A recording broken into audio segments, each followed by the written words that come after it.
परमात्मा कहते हैं तुम जब तक तुम प्रेजेंट गुरु को भगवान नहीं मानोगे तब तक तुम्हारा मतलब कुछ हो ही नहीं सकता। अरे आत्मा एक है ना भगत जी, इसके अंदर दो घुसी हुई है।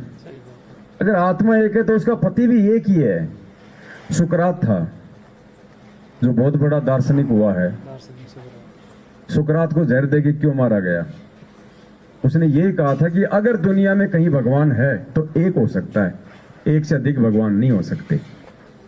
इस बात को लेके उसका विरोध हुआ और उसको जहर देके मार दिया गया विरोधियों के द्वारा। कोई बात 27 साल से गुरुजी कह रहे हैं कि अगर भगवान है तो ये धानक है, ये कबीर है। तो गुरुजी का कितना विरोध हुआ, 2 बार जेल।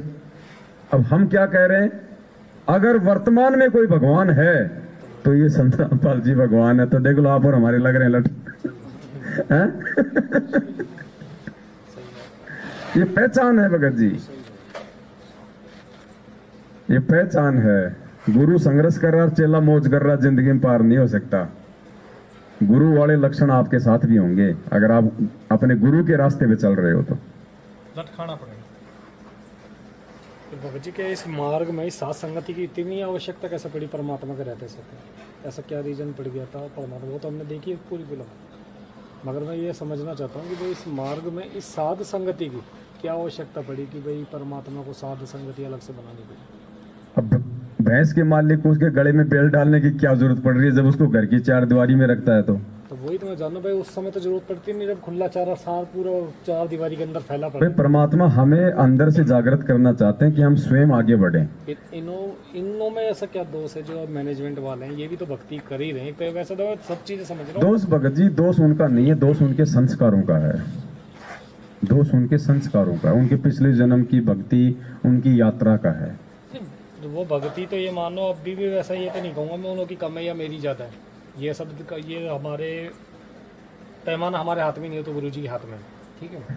बट एक बात ये आ जाती है कि भाई उन्होंने, हमने कई भक्तों को ऐसा देखा है कि वो परिपूर्ण रूप से भक्ति कर रहे हैं, ठीक है, हर मर्यादा को निभा रहे हैं, यहाँ तक कि घर में बैठ के अपनी वो साधना तक कर रहे जो गुरु जी द्वारा निर्धारित की गई है कानूनों में, ठीक है। मगर उन भगतों का एक सिस्टम खाली मैनेजमेंट से जुड़ चुका है, और वो मैनेजमेंट से जुड़ते के साथ ही वो हमारी नज़र में एक मतलब गुरु विहीन हो गए एक तरीके से, कि मर्यादा जैसे कि मैनेजमेंट या साध संगति दोनों में एक निर्धारित। अब वो मैनेजमेंट से जुड़ गए तो वो एक तरीके से हमारी नज़र में गुरु से दूर हो गए। बट उन्हों की नज़र से, गुरु जी के ज्ञान आधार से या मर्यादा की नज़र से देखा जाए तो वो वास्तव में भगत है। तो इस चीज़ को हम किस पैमाने से तोले कि वो भगत गलत मार्ग पे और हम सही मार्ग पे हैं, या हम सही मार्ग पे हैं वो गलत मार्ग पे हैं?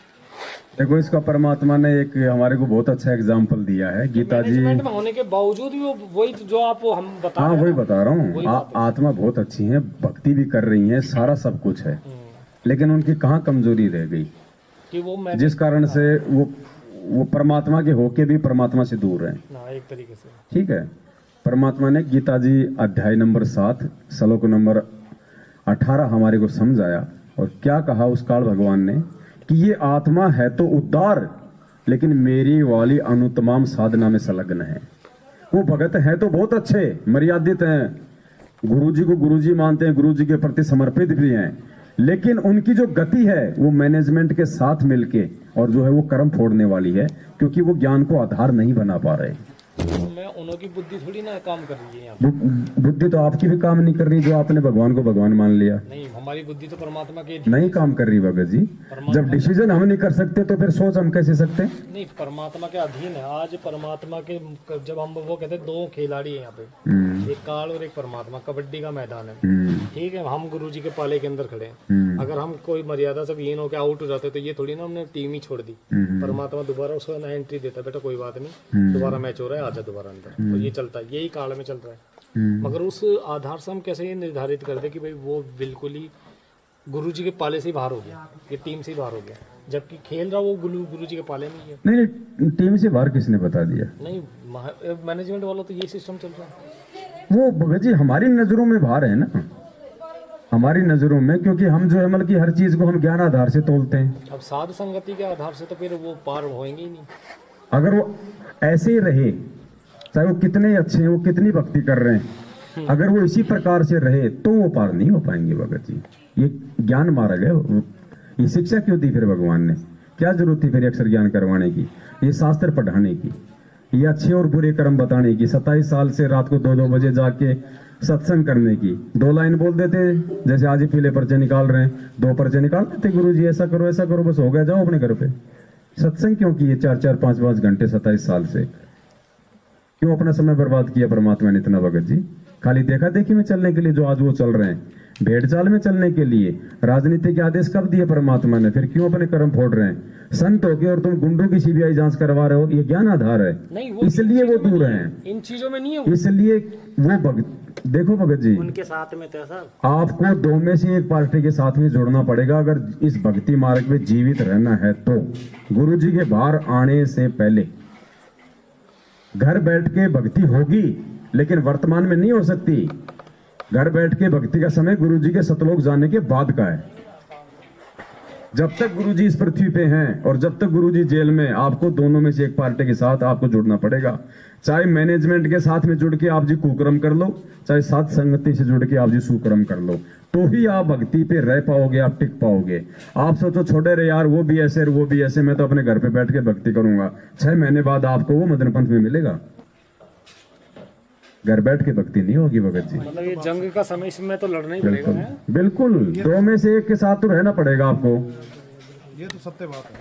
जब महाभारत का युद्ध हुआ, पूरे देश की सेनाएं बट गई थी, जो कौरवों के पक्ष में कौरवों के और पांडवों के पांडवों के। कुछ को कोई मतलब ना हो, जब भी बाकी उनका कोई जिक्र नहीं है। बाकी जो थे ना, रहने दो, उनका कोई जिक्र नहीं है भगत जी।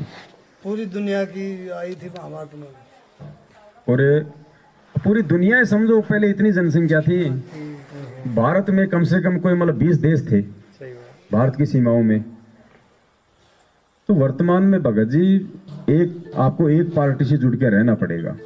हाँ, और आपके पास एक मौका है, जब तक गुरु जी हैं इस पृथ्वी पे, जब तक उनके चरण कमल इस पृथ्वी पे टिके हुए हैं मानव शरीर में, तब तक भगत जी आपके पास मौका है, यदि आप साफ सुथरे होके वापस। लेकिन तरीका यही है, यही साथ संगति भगत जी। हाँ, ये इसी को और कोई तरीका नहीं है मोक्ष प्राप्त करने का।